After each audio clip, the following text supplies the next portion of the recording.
ሰላም ጤና ይስጥልን። የተከበራችሁና የተወደዳችሁ ውድ የጊዜ ሬዲዮ ቤተሰቦቻችን እነሆ የማለዳ ሐምሌ 16 መረጃዎችን ይዘን ቀርበናል። ከመረጃዎቹ ጋር ይሄ ነው ወርቅዬ ነኝ። አብራችሁን ቆዩ። ኢትዮጵያ የተቆላ ቡናን በኦንላይን አማካኝነት ለዓለም ገበያ ልታቀርብ ነው። ዲኤችኤል ኤክስፕረስ ኢትዮጵያና ኢኤክስኤም ግሎባል ኃላፊነቱ የተወሰነ የግል ማህበር የኢትዮጵያን የመጀመሪያውን የበርካታ ብራንዶች የተቆላ ቡና ኢኮሜርስ የውጭ ንግድ መድረክ በይፋ አስጀምሯል።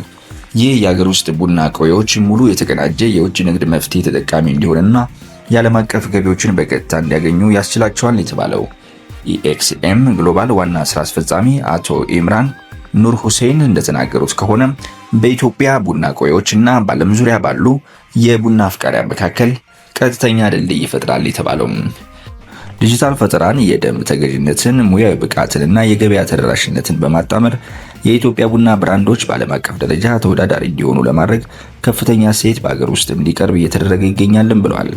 የአዲስ መድረክ በዓለም ዙሪያ የሚገኙ ደንበኞችን ከተለያዩ ብራንዶች አዲስ የተቆላ የኢትዮጵያ ቡናን በአንድ የኦንላይን የገበያ ቦታ ገዝተው በጥቂት ቀናት ውስጥ እንዲረከቡም ያደርጋል።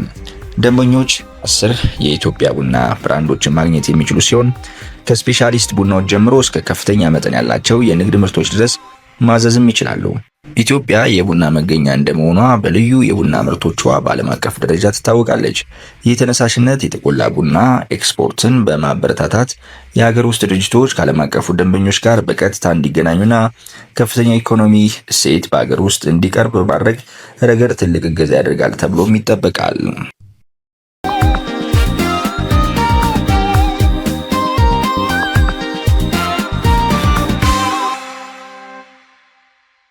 አሁን ደግሞ ወደ ውጭ ምንጭ መረጃዎች እናልፋለን። አሜሪካ ከኢራን ጋር ለመደራደር ዝግጁ ብትሆንም ቴህራን ግን ቁም ነገር የላትም ሲሉ ሩቢዮ ተናገሩ። የአሜሪካው የውጭ ጉዳይ ሚኒስትር ማርኮ ሩቢዮ ሀገራቸው ከኢራን ጋር የሚደረገውን ጦርነት ለማስቆም ለመደራደር ፈቃደኛ መሆኗን ገልጸው ነገር ግን ቴህራን ለድርድር ጉዳይ ቁርጠኝነት እንደሌላት ከሷል።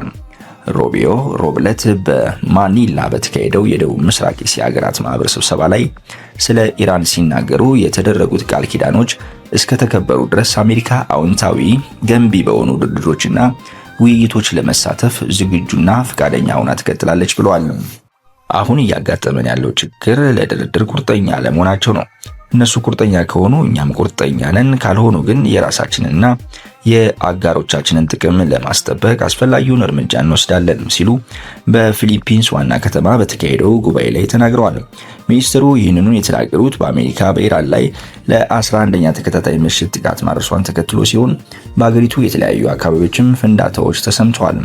ጦርነቱ ለኃይል ማስተላለፊያነት የሚያገለግሉትን በዓለም ላይ እጅግ አስፈላጊ የሆኑ 2 መስመሮችን እያስተጓጎለ ባለበት ወቅት የቀጠለ ሲሆን ሩቢዮ የሆርሙዝ ባህር በኢራን ቁጥጥር ስር መሆኑን እንደሚቃወም አጽንኦት ሰጥቷል። አንድ ሀገር የዓለም አቀፍ የውሃ መስመርን ለመቆጣጠር የማለፊያ ክፍያ ለመጠየቅና ክፍያ ካልተፈጸመ መርከቦችን ለማጥፋት የምትወስንበት ሁኔታ በመካከለኛው ምስራቅ እንደ መደበኛ አሰራር የምናስጀምር ከሆነ በዓለም ዙሪያና በዚህ ክልል ጭምር ሊደገም የሚችል እጅግ አደገኛ ሁኔታ ይፈጠራልም ብለዋል።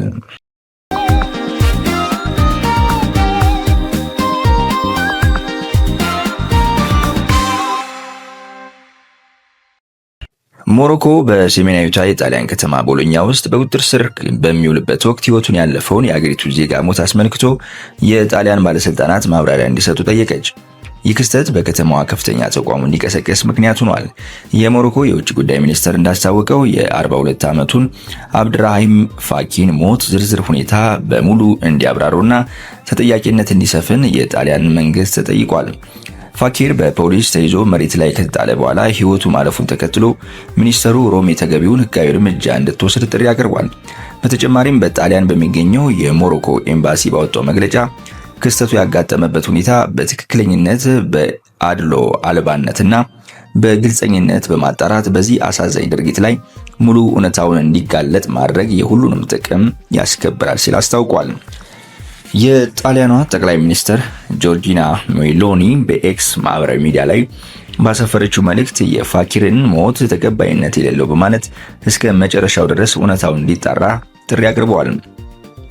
ማንኛውም ሊኖር የሚችል ኃላፊነት እጅግ ጥብቅ በሆነ መንገድ መጣራት አለበት ያሉ ሲሆን ያለ አድሎ እውነታው እስከ መጨረሻው ድረስ መፈለግ አለበትም ሲሉ ገልጸዋል። ነገር ግን በግድያው በተቆጡ ሰዎች ሕግ አስከባሪ አካላት ላይ የሚፈጸም ጥቃትን በምንም መልኩ ልክ ሊሆን አይችልም። ይህንን ክስተት እንደ ሰበብ በመጠቀም ከተማዋን በእሳት ለማጋየት በፖሊስ መኮንኖች ላይ ጥቃት ለመሰንዘርና ሁከትን ለመፍጠር የመረጡት አካላት እንዲሁም ከሁከቱ ጋር ምንም ግንኙነት የሌላቸው ንጹሃን ሰዎች ደህንነትን ለአደጋ ያጋለጡ ሰዎች እውነታውን እየፈለጉ አልነበረም፣ ይልቁንም ግጭትን ነበር የፈለጉት ሲሉ ሜሎኒ አክለው ገልጸዋል።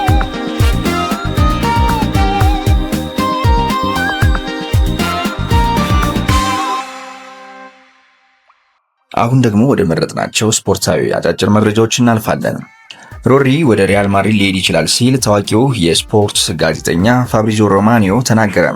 ስፔናዊ አማካኝ ሮድሪ ማድሪድን ለመቀላቀል ከፍተኛ ፍላጎት እንዳለውም ተናግሯል።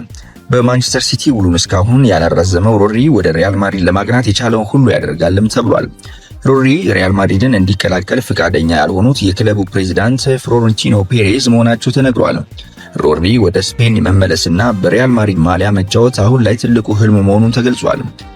በቀጣይም በዝውውሩ ዙሪያ የመጨረሻ ውሳኔ የሚሰጡት ፕሬዚዳንት ፍሎሬንቲኖ ፔሬዝ እንደሆኑ ተዘግቧል።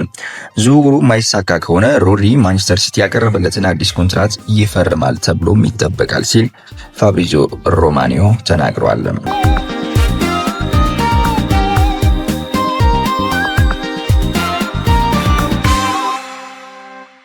በሌላ በኩል አርጀንቲና ክስ ለመመስረት ማሰቧ ተሰማ።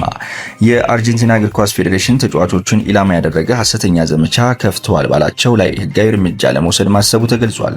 ፌዴሬሽኑ ክስ የመሰረተው ዘመቻውን የመሩ ሰዎችን በስም ማጥፋት መሆኑ ተነግሯል። በተጨማሪም በተፈበረኩና ባልተረጋገጡ ምስሎች እንዲሁም መሰረተ ቢስ ክሶችን ያቀረቡ ሰዎች እንደሚከስ ተነግሯል።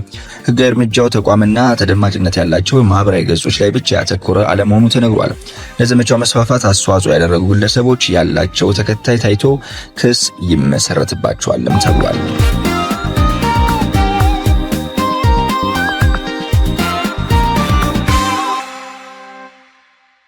በመጨረሻም ፊል ፎደን ኮንትራቱን አራዝሟል። የማንቸስተር ሲቲው ተጫዋች ፊል ፎደን በክለቡ ያለውን ኮንትራት ለተጨማሪ ዓመታት አራዝሟል። ፊል ፎደን በማንቸስተር ሲቲ እስከ 2030 ለመቆየት ተጨማሪ 4 ዓመታት ኮንትራት ፈርሟል። ይህንን ተከትሎ ፊል ፎደን በማንቸስተር ሲቲ ለ20 ዓመታት የሚቆይ ይሆናል ማለት ነው። ፎደን ውሉን ካራዘመ በኋላ ለእያንዳንዱ ዋንጫ የሚፎካከር ትልቅ ክለብ መሆን እንፈልጋለንም ሲል ተደምጧል። ክቡራትና ክቡራን ውድ ተከታታዮቻችን እነሆ በኩለ ቀን መረጃ እስከምንገናኝ ቸር ቆዩልን።